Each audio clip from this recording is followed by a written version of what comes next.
We have a couple questions lined up for you, but feel free to ask us any questions that you have at any time. Okay, well, yeah, let me know. Like, you asked me like what you would like to like what we'd want to what you want to talk about specifically, and then I could sort of go from there wherever you want. Yeah, I can just get into the first question to kind of like start up the discussion. So we know that you're the founder of the Spinal Tap Bonspiel, which I know I have some great experiences with, and so does my family. But for those who are watching and don't know too much about this event, could you explain a little bit about what it is, and then particularly what your role is with this event? Sure. So, I used to curl before my accident. I was very active in sports, not particularly good at all of them, but the one sport I was pretty good at was curling. Um, and then also before my accident, I took a 2-year college course at Durham College in sports administration, which is probably a Coles Notes version of what you guys are taking. So really enjoyed that, and the interesting thing about that is in the sports admin course, we covered a whole bunch of different aspects of sports administration. One area we covered was fundraising, and that was unequivocally the area I enjoyed the least. I was like, for sure, when I graduate from college, the one area I do not want to work in is fundraising. And after I graduated, I ended up working for a sporting goods company, Slazenger Dunlop Golf and Tennis. So I worked there until my injury, and so after I was getting out of the hospital, I met, and I think you've met, I can't remember if you've met him or not, Madeline, but Barry Monroe, who's our president at CSRO. So I met him, and he was telling me about Canadian Spinal Research Organization, how they're focused on trying to find a cure for paralysis, and asked me if I'd be interested or whatever, and being involved. And oh my God. Oh my God. Hang on. Unbelievable. I can't believe he's calling me. Hang on. No worries. Hey, Peter. How are you, pal? Good, good. I got to call you back. I'm in the middle of a Zoom call. All right. Please do. I would appreciate it. All right, I'll call you this evening. All right. Thanks. Thanks. Take care. Bye. What are the chances of that? That's Peter Kadoran from Chrissy's dad from Thornhill. Yeah.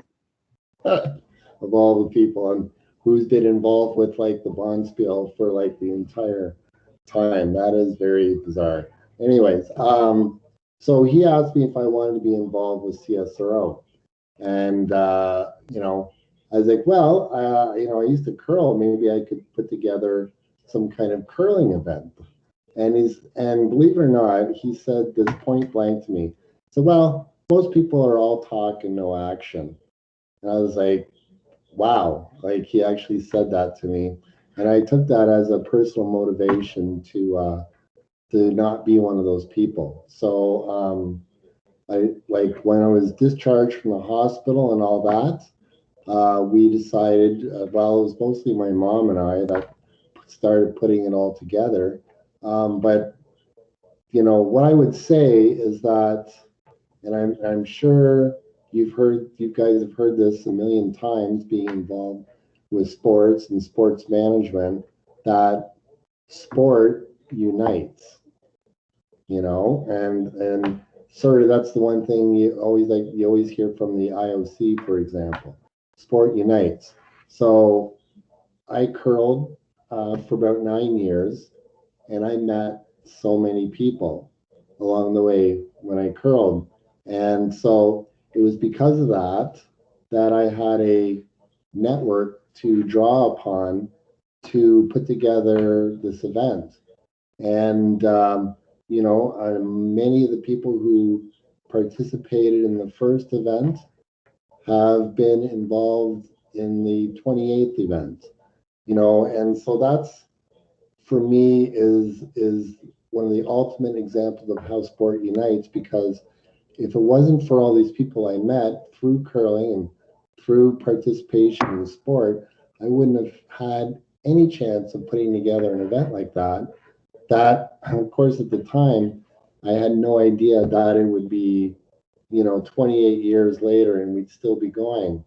So that's really where people who are involved with sports, whether it's through participation or through management or working for a company, the network that you draw upon and you create is going to be so beneficial, and you don't even know how it could be beneficial, and until something happens.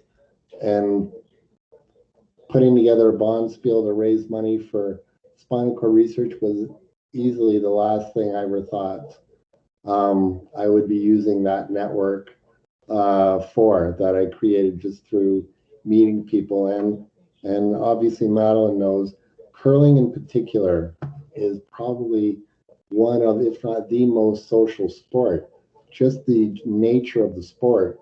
When you're out on the ice, you're interacting with the team you're playing against and your teammates, and then after the game, you sit there. After the game, you have a drink or two, and you join a club.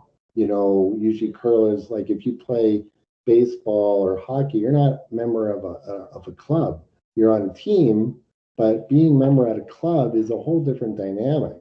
You meet everybody there, and so you could draw. You could create contacts for any number of things, whether it's work related or socially or otherwise. So that's sort of how the genesis behind the Bonspiel's success is, the network that we created, and it just snowballed from there, because when you see a successful event and the more people want to get involved, and it just gets bigger and bigger and bigger, and that's what happened over the years, and that's where we are now, 28 years later, $670,000 later.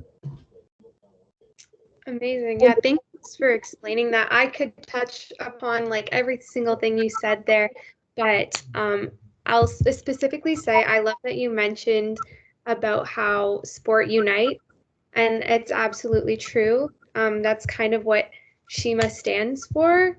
Sport helps everyone make allies. It unites us all together. And the network part, I completely agree. Curling is such a social sport. My mom actually got her job from someone that she socialized with at the club, like after a curling game one day. Like Brooklyn, it's tradition that the after a game, the winning team buys the losing team drink, and then you just drink all night after the game. Like it's so social, and that network is so important because it's a lot of those same people every year that comes out to your event, Ryan. So that's really great. And look at your dad. Look at the example. I mean, what being involved with curling has done for him professionally. He's like the curling photographer for the Canadian curling events. I mean, just through participating in the sport. Absolutely, yeah. Like it shows, and specifically, I can see that with my family. Yeah. Yeah, that's so nice to hear. I mean, I love talking about this because I'm actually not so knowledgeable on curling, so I've learned quite a bit from Madeline thus far, and then listening to this experience is really nice. And I mean, Madeline took the words right out of my mouth about sport unites, but I'd also like to touch on the point that you didn't think you'd be a part of fundraising, and look where you are. And I think that happens to quite a few people, especially students. I know myself, I went into an event management course and I was like, oh, we'll see how I feel. I don't know. And then now all I've done is events since then. So it's nice to see how far really that you've come along with this fundraising aspect. Well, and I think that's one thing that, it's easy for me to say to someone that's going to university or college now, but, you don't limit yourself in terms of what might interest you. Always go in with an open mind, because and specifically to sports, there are any number of different areas you can go. It can be fundraising, it could be events, it could be sporting goods industry, it could be team and league. I mean, there's a whole different number of different areas to get into, and you don't really know what is gonna be your thing until you're there and you experience it, and then whatever opportunities might come out of the blue when you least expect it. So that'd be the one thing. Like I mean, it worked out great in that sense for me because I feel like now that I've done it, I feel like that was what I was meant to do in terms of because I feel like it really essentially fundraising is event management because if you're doing I mean, the one thing we maybe will touch on a little bit more, but if you're talking about fundraising for a charity, a lot of it is event based. A lot, whether it's curling or golf tournaments or hockey tournaments, things like that. It's a lot of event based stuff. And for me, that's I felt what brings out my best attributes is because it's dealing with people. It's you're basically trying to sell the event to sponsors and donors and things like that. So it requires communication skills and a whole bunch of different things you have to work on. It's not a same monotonous type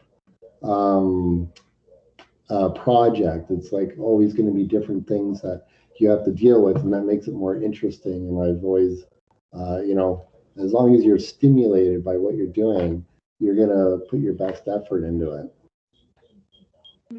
Definitely. I think you said it perfectly with keeping an open mind because honestly, we don't know what's out there in the world. Taking on all these opportunities, you could very well fall in love with a new passion or find some different area in sport or whichever career you pursue that you never would have thought of. So I think you said that perfectly. So thank you for explaining that. But going back into more about you, so over the past 2 decades, your event has raised over $670,000, if I'm not mistaken, which is absolutely incredible, number one. So now with that being said, how does it feel to be making such substantial contributions to this necessary research? So our first year we did the event, we raised $1,200. And I thought that was like amazing. I couldn't believe, wow, we raised $1,200. And then by the second year, I think we got up to, excuse me, about $2,000. And then I remember at the time our fundraising director saying, we need to try, let's see how we can get this to $4,000. I was like, what? That's impossible. Like, I don't even know how we would even be able to do that. And what it comes down to make an event grow, like in terms of the money raised, it really comes down to sponsorship. And then when we start securing like title sponsors, things like that, sheet sponsors, that's where you bring in your more significant revenue. And then it really came to its peak. I'm trying to remember what year it was. Around the 16th or 17th annual was when the Dominion Insurance came on board as a $20,000 sponsor, and then we had Capital One come in as a sponsor, and these people came on board because I met them through mutual people because they were interested in curling, and they never would have come on board had it not been for my network, who we knew them, and so it all comes back to that. So when we had those guys on board and we were bringing in celebrity curlers and all that, we were raising around $60,000 a year at each event for I don't know, a 5 or 6 year stretch. And unfortunately, the Dominion got swallowed up by another insurance company, so that sort of was the end of that. So unfortunately you do live and die by the comings and goings of the corporate world, but it is what it is.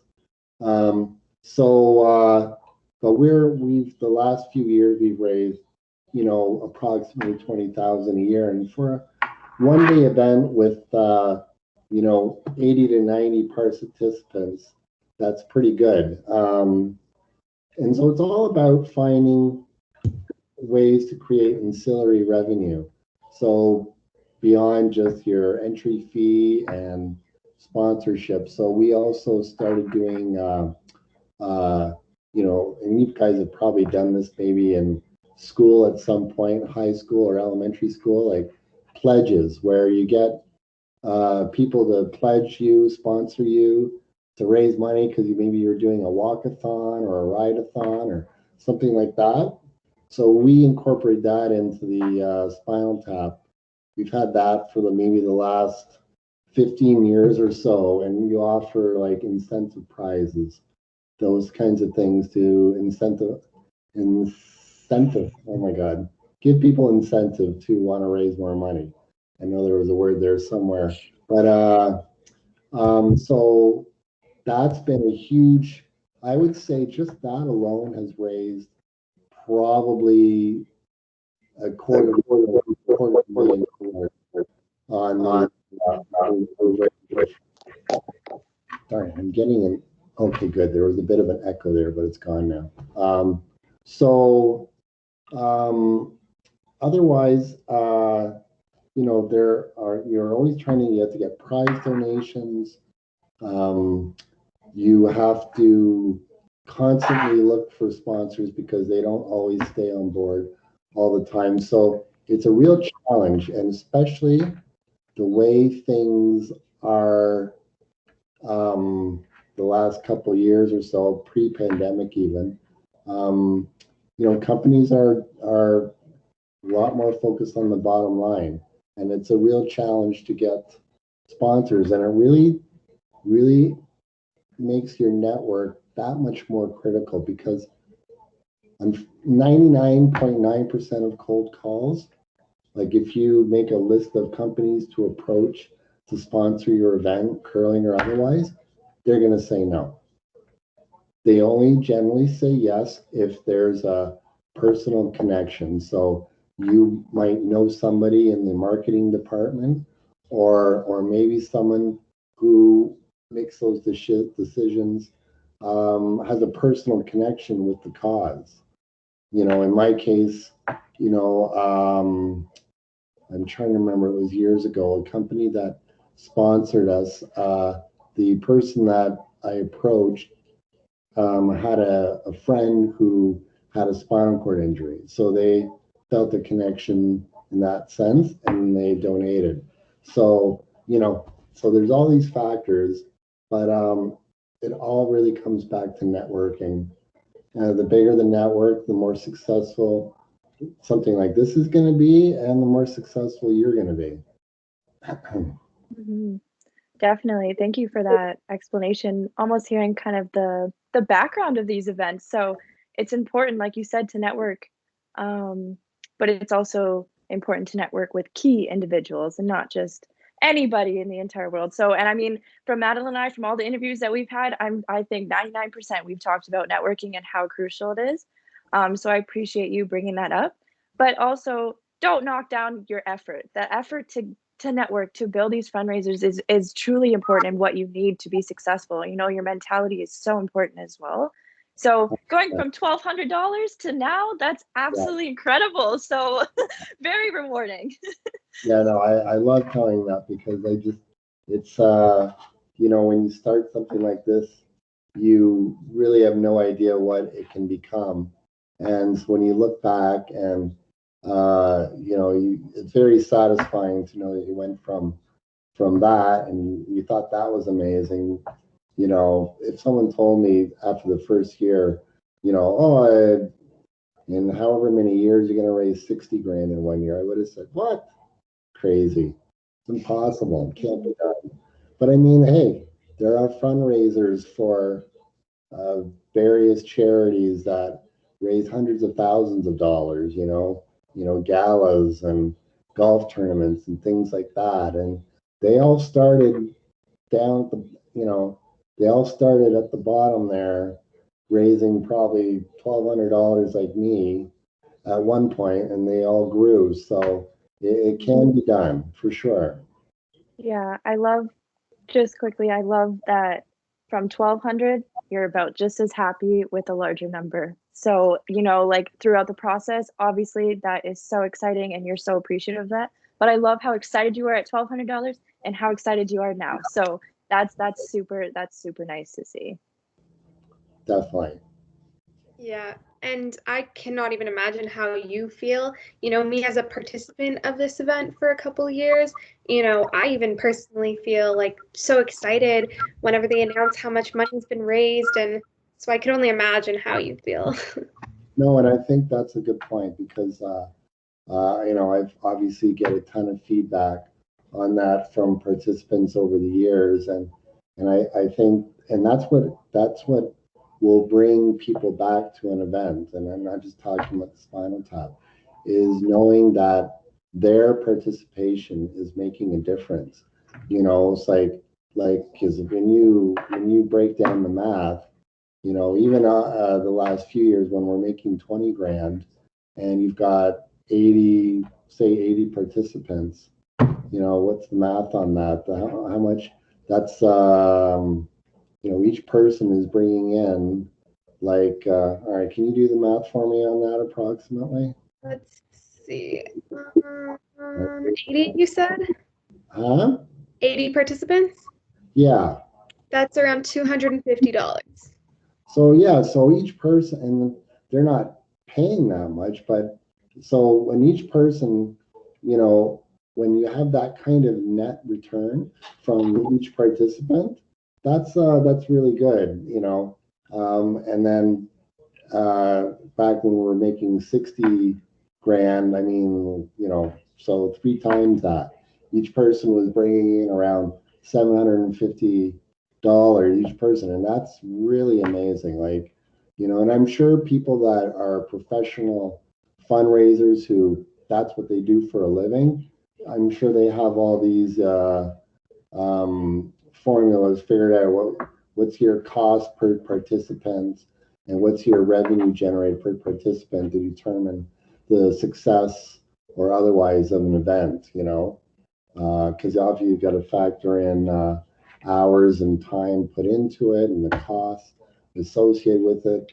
We're pretty lucky with the Spinal Tap that really I'm just on the hook for the dinner cost is the main thing, because I don't know if Brooklyn knows, but I'm a member at Thornhill as well. I've been a member there since I was 16, and now I think it was, I don't know, about 15 or 20 years ago, they made me an honorary member.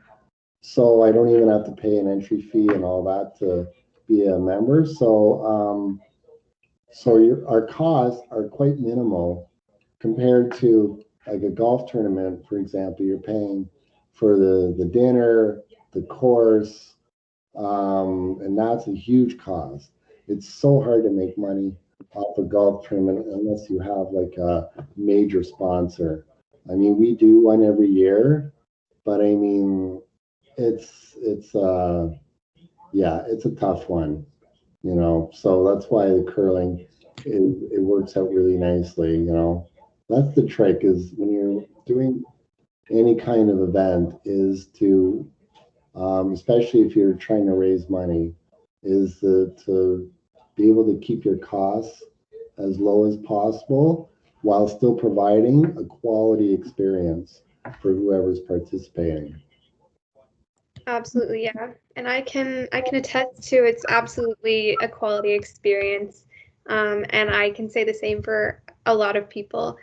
So I know we were kind of talking about the money and all the funds being raised. I'm gonna grab a little The- drink of water. Hang on one sec. Of course, no worries. I can hear you. Go ahead. Oh, perfect. So we understand to help advance spinal injury research, monetary contributions are obviously very important, but it's also about raising awareness as well to help educate on this topic. So could you maybe talk a little bit about the importance of educating on this topic throughout your event to spread awareness? Yeah, actually, that's a huge part of it. Just as important as raising money is to try to create awareness. So you're certainly, whoever participates in the event is getting a real good understanding of what this cause is all about and what kind of difference it can make for people in my situation. So, for example, when we're doing the spinal tap, we try to have some other spinal cord injured people there, if possible. They're out in the legs curling, wheelchair curling, and um, and I'm just like to basically be straight up with people and let them know a spinal cord injury isn't just about not being able to walk. Like it comes with a myriad of other secondary health issues, and so the money raised isn't just going to help try to help myself walk again or whatever. It's going to help lead a good quality of life, even if you maybe still are in a wheelchair. You still have a quality of life where you don't have health issues that you have to always worry about, things like that. So, like, that's a great way to let people know really the specifics and what a spinal cord injury is all about. And, any event I'm sure does that, like, whether it's for cancer or for sick kids, like whatever, like they use that event to really give you an idea, like, this is why it's so important. And this is the difference that you can make. And then the other thing that we've tried to do with the spinal tap is have as much media awareness as possible.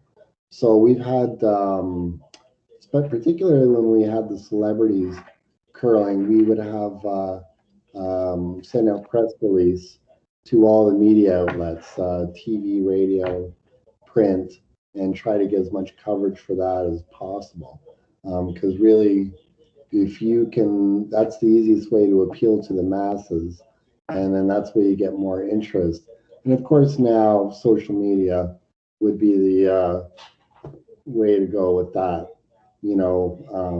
All the different platforms. The one thing I was planning to do for this year, last winter, when I had nothing to do, I took an online social media course through, I think it was Algonquin, I guess. And because I was going to sort of maybe create a blog and sort of have a larger social media presence to promote the event and stuff. And then I guess this pandemic thing happened, and like, I mean, I'll admit it's kind of sucked a little enthusiasm out of me, like just about everybody else. I definitely, when I know that we're going to be back in business, I definitely want to get back to it. But that's sort of the way of the future, in the at least immediate future, in terms of creating awareness. Um, and that's just as important as the money you raise, for sure. Absolutely. Um, as someone who, as a participant, I would say I think it's so important to, not only be a part of, raising funds and knowing it's going to this, to research and stuff, but I believe it's so important for myself to understand where this money is going to and why it's so important. And, it's going to be positively impacting people's lives. So yeah, absolutely. I think that's so important. A great example, at least with spinal cord injuries, is, and I don't know if you guys remember this, but there was an actor, Christopher Reeve, who played Superman of all things in the Superman movies that came out in the 80s. And he broke his neck in a horse riding accident. And he literally made such a huge difference for spinal cord injury awareness like it sort of, because there's a lot of diseases and things like that that affect more people and have higher profile. But when his injury happened and he became an ambassador and things he did made such a huge difference. So it just shows you how much awareness can make a difference. Definitely. I don't know about you, Madeline, but I'm learning so much about fundraising in general. So I'm really liking this. But it's true. I mean, we always talk about, in order to be a part of this necessary change, or in fact adding to this research, we first need to know what it is and understand the whole idea and the whole concept of it before, just going along and say, yeah, I participated. Well, no, we don't want to just tick a box. We want to be actually a part of this. So, and it's true, especially to reach out to other connections. We're not just going to say, sponsor us, or, do you want to be a part of this? We're going to let them know what is happening, but also why it's important and why it would be very valuable to be a part of it with us. And I mean, that starts to add into allyship and creating allies and building together. So I appreciate your explanation of that. Yeah, and you want the people who participate in the event to, really go, wow, like, yeah, this is like something that, they need help, and to come away having that feeling that you are making a difference to something really important is what's going to bring you back, in the future. Exactly. Having that commitment to an organization, Yeah. is definitely key. But Ryan, we would love to hear about one of your favorite memories, or it could be more than one, it's up to you, Sure. that you've had from this event. Yeah, geez, where do I start? Well, the one thing that sort of took it to this whole crazy level for a period of time there was with the celebrity curlers, and it was Thornhill Country Club in the summer. They had a golf tournament with a bunch of curlers. I think they were raising money. I think it was through Capital One or something, raising money for, I don't know if it was sick kids or something like that. But I showed up because I was going to see if anyone was interested in curling in the Bonspiel that forthcoming winter. Are you kidding me? The phone hasn't rang all day. Like, I'm serious. Give me 1 sec. No worries. Hey, yeah, I'm just in the middle of a conference call on the computer. Can I call you back? Yeah. All right, thanks. Okay, fine. Okay. That was my dad. Anyways, so I'm at the golf tournament and I did a little announcement at the dinner on the microphone, just letting you know about the event. And then I can't remember. Oh, it was the Capital One guy said, well, like, I will cover anyone who needs travel costs to come to the event. And he pledged that through Capital One. And then all of a sudden, we ended up, and Madeline will know these names, but first it was like Glenn Howard, then it was Mike Harris, and it was Richard Hart, and then Jennifer Jones and Joan McCusker, and like, these are all like Olympic/world champions. We ended up with like 10 Olympic/world champions at that event. And I was just like completely blown away. Like, I was like speechless, to quote Seinfeld. I was completely speechless. I had no speech. And that was unbelievable because we had so much awareness. We had 3 TV stations come out and do a piece on it. I think it was like City, CTV, and Rogers Cable. We had some print coverage, and I even got to go on the fan and do a spot, like a 5-minute spot to promote the event. And so that was probably one of my best memories of it just going to a whole different level, when that happened. But I think otherwise, what I love the most about the event is it's like a pseudo reunion every year because it's a lot of people that I only see at that event. And so when you go there every year and you just see everybody and, and it's like, it's like you were there yesterday and now you're seeing them a day later, even though it's a year later, you just picked up where you left off. And I've always really got a sense of I'm a sort of I'm an energy person, like a sense positive and negative energy. And it's always been such a positive energy type there when you're there. Like everyone is in such a great mood and because we all know it's for a great cause and we always do our best to make sure it's a great time as well, like a memorable time.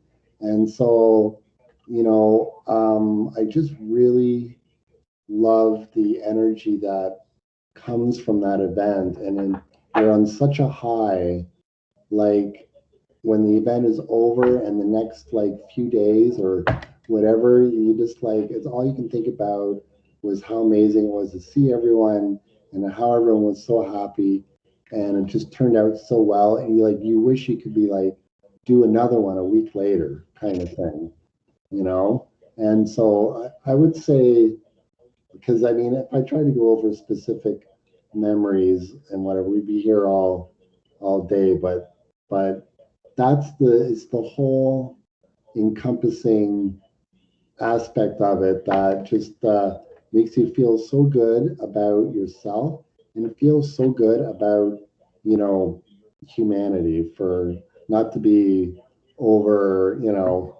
over the top there, but just if you've ever questioned like geez, people, but you go like you have that event and have a successful event and you're like wow, people are awesome. And I always feel like when you feel good about whatever it is, it's healthier and better for your mindset and better for you in terms of being motivated to do more and succeed in the future. Definitely. And I don't think that's over the top at all. Like your feelings are valid and I truly believe that. It's so nice to reunite, especially like you said, when you're surrounded by people that want to be there, excited to be there and know what they're helping and understand the value in it. So I think that's an incredible memory to have.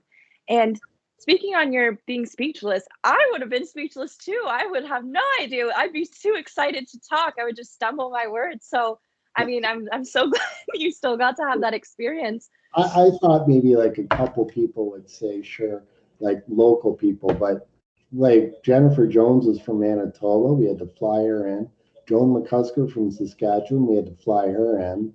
Like these people are coming from all across Canada. We had Ryan Fry came from Newfoundland, and like it was ridiculous. Like I was like, oh my god, these people like are coming just for my little old 1 day Bonspiel. But you know, uh, when I look now, it is one of the longest running charity curling events in the country. Like, it would certainly be in the top 10 for sure in terms of longevity. So that speaks volumes, I think. Yeah, it definitely shows the effects that this event has on individuals.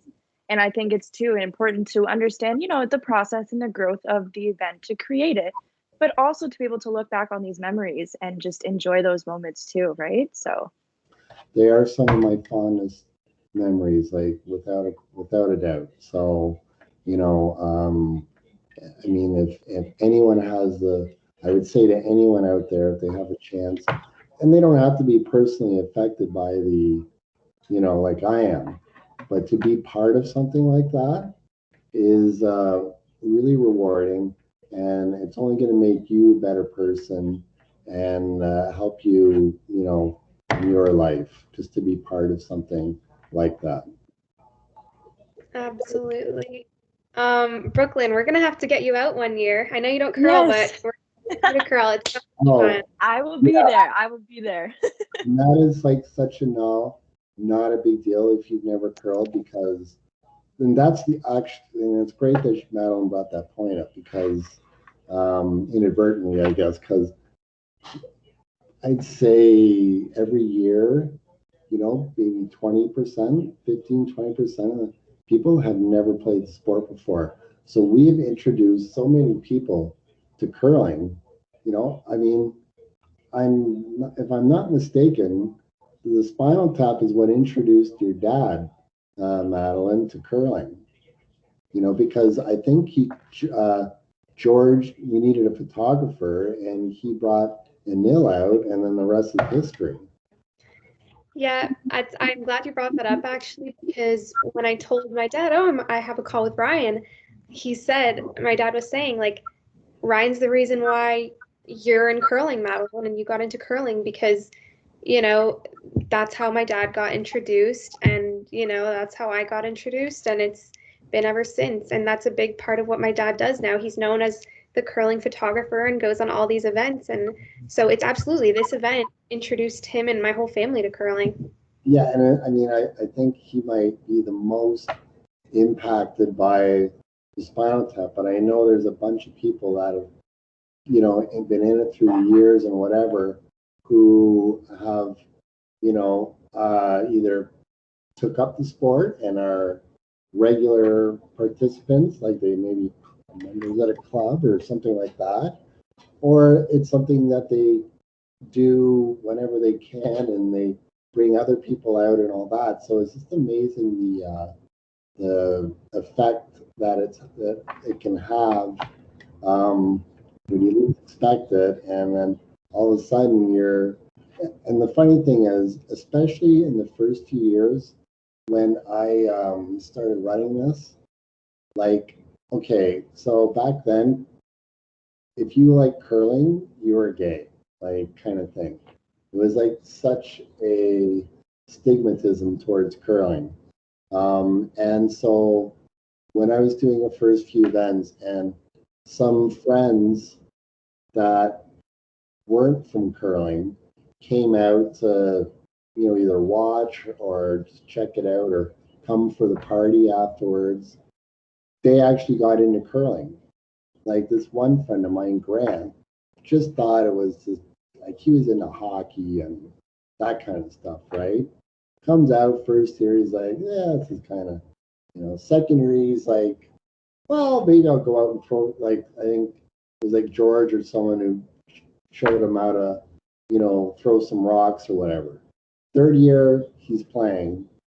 By the fifth year, he's a member at Thornhill Country Club. And by the sixth or seventh year, he's like on the men's committee and all that, like, and organizing the men's invitational.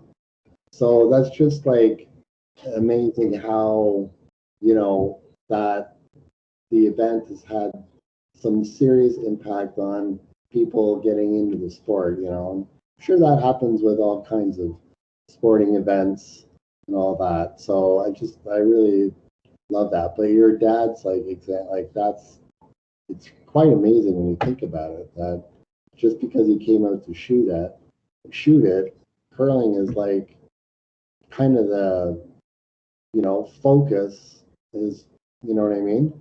Yeah. And the family's focus. It's quite remarkable, actually.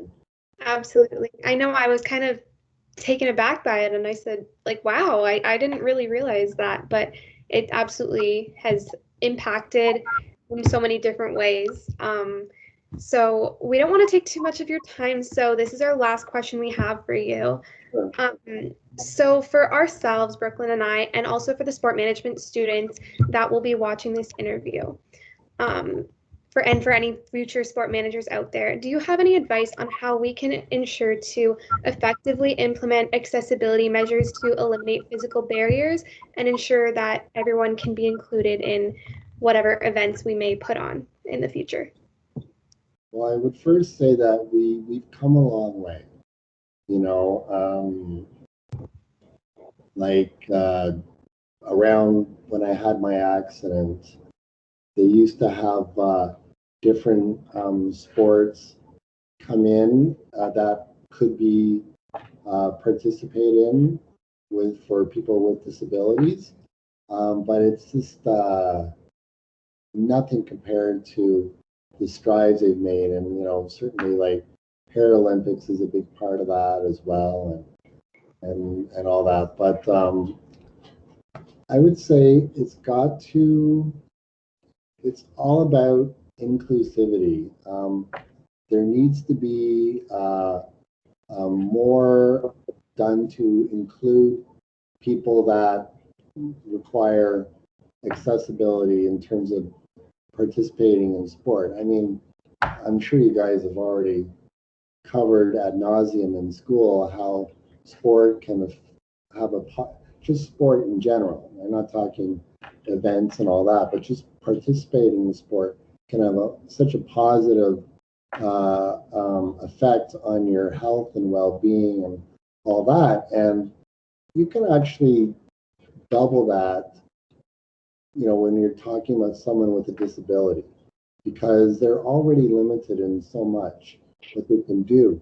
And if they can participate in sport, like the payoff is so much greater, because they're going way beyond overcoming the physical barriers and the social and mental barriers that suggest that someone with a disability should not, why should they play sports? Because they can't do it like an able-bodied person can. So I think if you're talking specifically, it comes down to awareness, social media, but also comes down to reaching out specifically to people with disabilities. So, for example, where I live, I receive personal attendant care from the Ontario March of Dimes. They're a huge company that has several community settings where they assist people with disabilities. So it's these companies that focus on people in those situations, whether it's them or Spinal Cord Injury Ontario or Easter Seals or War Amps. You need to reach out to them, and they need to bring sports in that want to be more accessible, and then have like a personal interaction. So whether it's you go to the what is it? Where are those play? The facilities in Toronto where kids with disabilities and stuff can come out and participate. I can't remember. It's not Easter Seals, is it? It's something else. And I don't know the name. Probably everyone else watching this is like, it's this dumb. Anyways, that's a perfect example. Bring a sport out, show them that they can participate in it. Show examples on social media, YouTube, things like that, where people can see, wow, geez, I'm in the same situation as them, and they're doing it. Why can't I?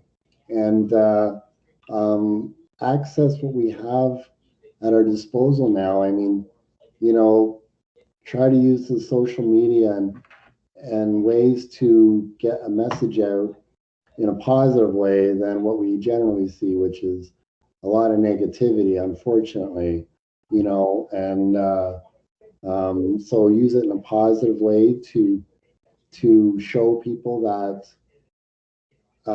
inclusivity is better, get people with disabilities out, and it's actually, get people who are able-bodied to be involved with that for people with disabilities. That's the key. That's the other key that is sort of lost sometimes in this. Yeah, you can say to a guy in a wheelchair, hey, you can play this sport, this sport, and this sport, but you're still going to need help. You can't just show up. You need anyone with a disability needs help from people who are able-bodied. So if you want to make a difference, this is what you can do. You can give people that help they need to participate. And I think that's where a lot of the message needs to go as well, not just to people saying you can do this, but you need to send a message to, hey, you can help people do this, and that would go a long way as well. Definitely. Thank you for that. Definitely a lot of great information. I mean, very valuable. I know I'll be taking that with me. Especially, I appreciate that you mentioned the representation, having that in person and especially on social media. Especially, there are athletes with disabilities out there, but they're not shown as much, and they're doing great things and all of that, but they're not shown as much as able-bodied athletes, and that representation is important for, maybe young children that want to see someone out there that looks like them. Yeah, and definitely especially if you're dealing with kids, because most kids are fearless, and they can really set an example for the rest of for everyone else that's either disabled or that wants to get involved and contribute in some way. Yeah, definitely. I really appreciate your point of inclusivity, but inclusivity towards, the necessary accessibility measures that may need to be added for certain individuals, but also inclusive of those who don't necessarily need the accessibility measures, and using sport, as we've talked about, to unite and come together and work together. So I think that's really important. Inclusive, yes, but inclusive of all walks of life to unite and be collective, right? So I really appreciate that point. And that's right. That's so true, because it really, it all comes back to that. But that way you're connecting, everyone together and for a greater cause. And what more can you ask for? Absolutely. That's all the questions we have. So, unless you have any last questions for us, we really appreciate your time. This was such an amazing conversation. So thank you so much for this. We truly appreciate it, Ryan. Yeah, no, this was tremendous. I really enjoyed it. It was great to be able to talk about it and share any wisdom, hopefully, that I might have. I'm just curious, and how is this gonna, is this meeting and I guess all the other meetings that people have going to be used for your program? So what we've been doing with interview series with SHEMA, so that's a student-run club that we are a part of. So we are the event coordinators, and it's kind of ironic because this year we can't really run events kind of thing because of this whole pandemic. So since everything is online and virtual, we have included, or we've started up this virtual interview series with industry professionals, professors, faculty members, students, alumni, just people in the sport industry, and also ones that are making change to promote diversity and inclusivity within the sport industry. So us ourselves, we learn so much from these. But we record these meetings, and of course, with your permission, we'd love to post it on our YouTube channel so that other students can watch and learn from these interviews. Let her rip, no problem. Thank you, Ryan. It's been such an invaluable conversation. Every time you were talking, I just kept thinking and looking away from the screen. So I'm like, that's a great point. And I'm like, no, focus, make sure you're looking at the screen. But yeah, no, completely just loved this conversation. And Ryan, it's been an absolute pleasure to meet you. And thank you so much for sharing your story and your insights. And hopefully we will see you curling for the first time. Yes, I am ready. I'm set on that goal. Me too. Right. Me too.